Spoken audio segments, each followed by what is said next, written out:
Halloween means spooky movies, and I'm back with another edition of Just an Opinion. Dracula and vampire flicks go hand in hand with this time of year, so today I'm going to rank my top 10 vampire movies. What I love about this monster is how versatile it is. Vampires can fit into any genre. They can be scary, they can be funny, and they can be whiny teenagers. Blech. Their mythology and characteristics can be molded to fit almost any narrative.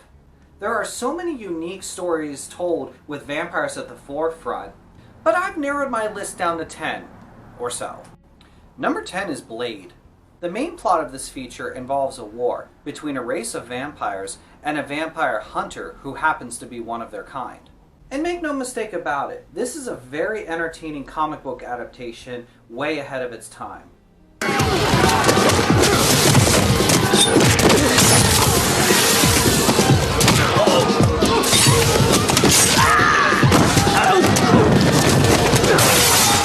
While Wesley Snipes was pretty phenomenal in the title role, I find myself more drawn to the subplot of the underworld of vampires. Deacon Frost being a plucky idealist trying to upset the hierarchy amongst the ruling vampires. There is a civil war amongst the monsters in terms of the choice to live amongst the humans or to simply reign over them. We should be ruling the humans, not running around making back alley treaties with them.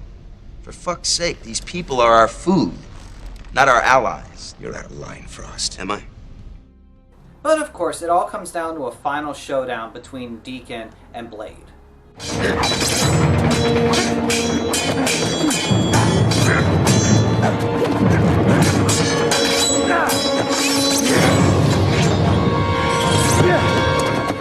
Number 9 is Near Dark. This film was similar to a western. The vampire is akin to a group of outlaws moving from town to town. We even get a scene similar to a standoff. Out with your hands up!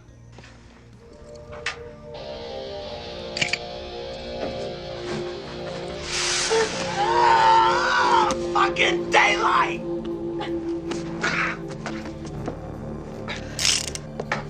Daylight, no, please, no. Pull yourself together, old man. Also, whether intentional or not, this film does have a subversive message towards hitchhiking or offering a stranger a ride.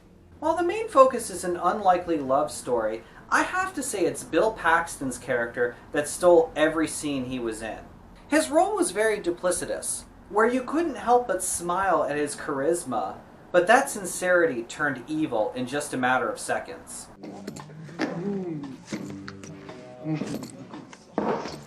Finger licking good. Oh, you?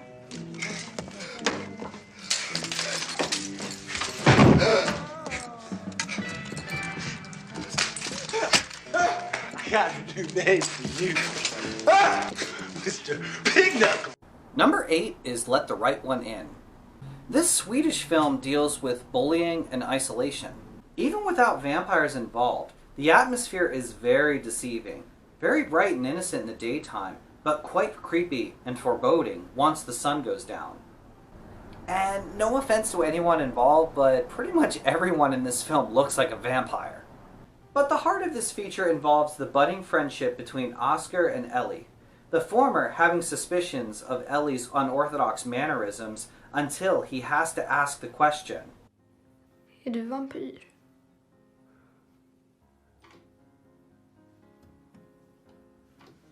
Jag lever på blod. Ja. Är du död? Nej. But his friendship with her is more important than the frightening reality. In the end, this is a tale of young companionship, but also one of dark revenge.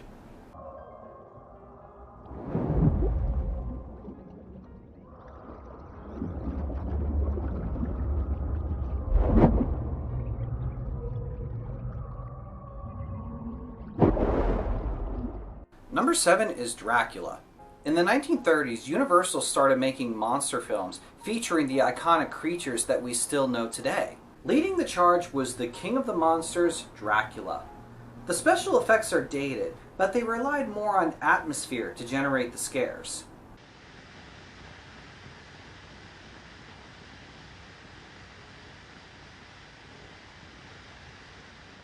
But it was the performance of Bela Lugosi that carried this picture. Without being able to rely on slick transformation scenes, Lugosi was able to be charming and handsome. It reminds me of the broken battlements of my own castle in Transylvania. But then turned sinister solely with his expressions.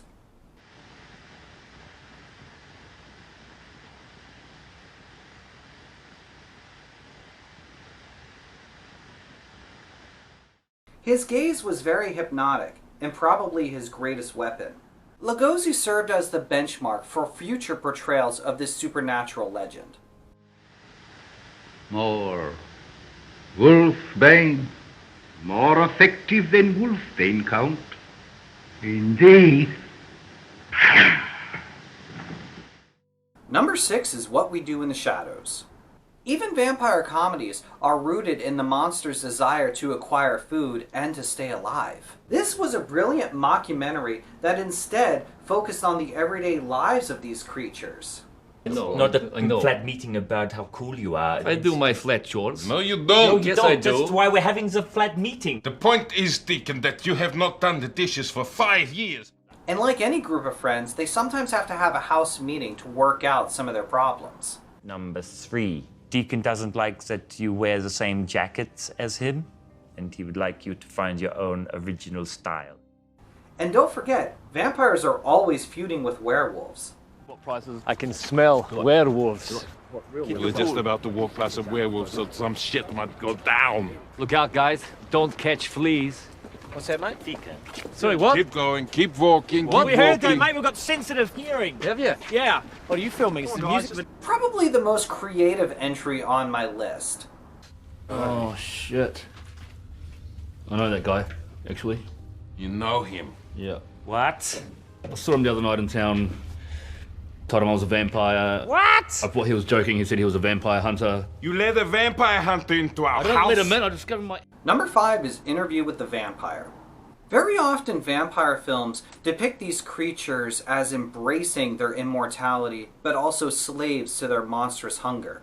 This was kind of a different story, with vampires still having several human emotions, including moral conflict. You feel you deserve to die and you stint on nothing. But does that make you evil? Or since you comprehend what you call goodness, does it not make you good? Then there is nothing? Perhaps. There is a great amount of loneliness that comes with living for centuries, and I loved the vulnerability displayed. The world changes. We do not. Therein lies the irony that finally kills us. But also the contrast shown within these characters. It's your coffin, my love. Enjoy it. Most of us never get to know what it feels like. Why do you do this? I like to do it. I enjoy it. Take your receipts, taste pure things. Kill them swiftly if you will. But do it! For do not doubt! You are a killer, Louis! Number 4 is Once Bitten. As a kid, this was the first vampire movie I liked, quite frankly because it didn't give me the heebie-jeebies.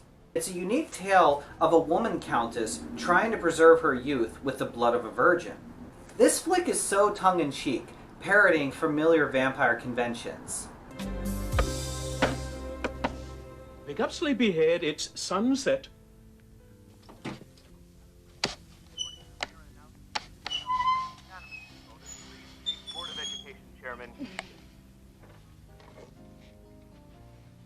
Did we get up on the wrong side of the coffin this evening? But it's combined with a backdrop that is so authentically 80s that it screams circle dance.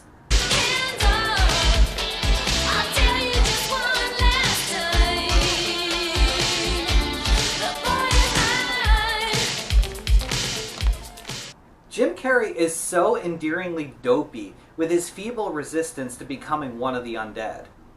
I don't want to be a vampire. I'm a day person. On top of this, we have Sebastian the butler, who steals every scene he's in with his zingers and spot-on delivery. How'd you like your crotch set on fire? Ooh, rough trade. Number 3 is Bram Stoker's Dracula. This is probably the most director-influenced selection on my list. In true Francis Ford Coppola fashion, it is visually stunning. The special effects heighten the frightening elements of this piece, yet narrative-wise, they actually romanticize the story quite effectively.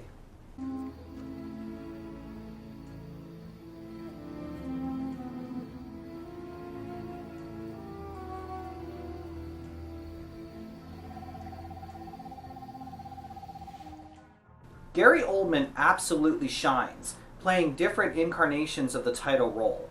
He is both frightening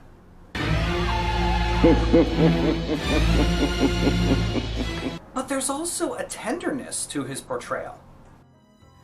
I am en route to join him. We are to be married. I will never see you again. Mina. This film is so balanced with its usage of special effects, yet authentically creating a period piece adaptation of the foundation of all vampire literature.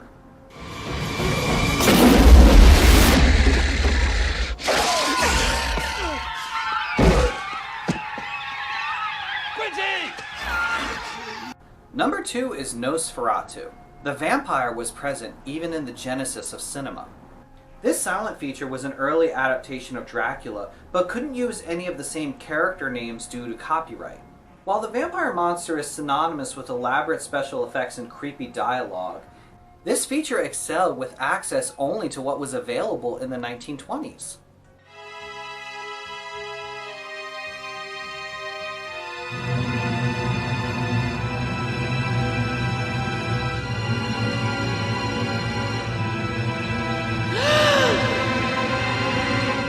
Shadows and lighting, along with exaggerated movement, were the key components to the scares.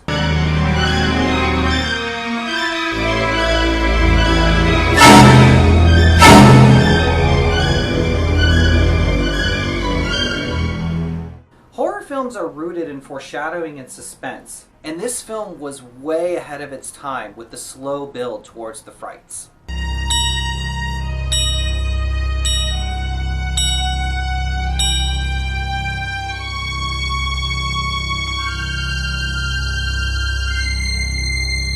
Number 1 is a tie between Fright Night and The Lost Boys. Now I'll admit, my decision is very biased towards nostalgia, the soundtracks, and pretty much how vampire movies could be the essence of cool, whether you're focusing on the vampires themselves or the vampire hunters. Fright Night introduced me to whom I argue is the best cinematic vampire, Jerry Dandridge.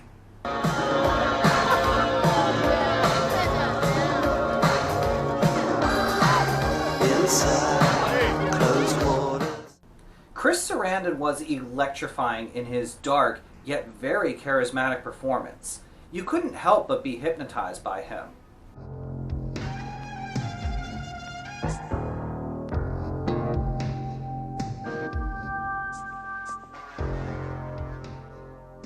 Hello, Charlie.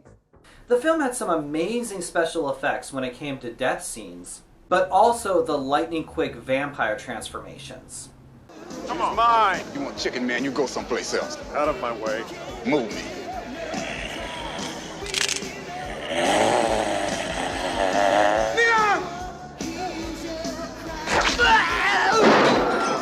And finally, this feature has one of the most iconic lines in all of horror cinema. Oh, you're so cool, Brewster. And on the other side of the tie is The Lost Boys. My mom, bless her heart, rented this movie for me more times than I can count. And this is back at the time where you could only have a movie for one night, so you'd literally have to drive it back to the video store and then rent it again. I was a huge fan of Corey Haim and Corey Feldman, and this film had them as vampire hunters. For a preteen, it was the coolest thing ever. When a vampire buys it, it's never a pretty sight. No two bloodsuckers go out the same way. Some yell and scream, some go quietly. Some explode, some implode. But all will try to take you with them. But at the same time, the vampires were also the epitome of cool, with Kiefer Sutherland leading the charge. You'll never grow old, Michael.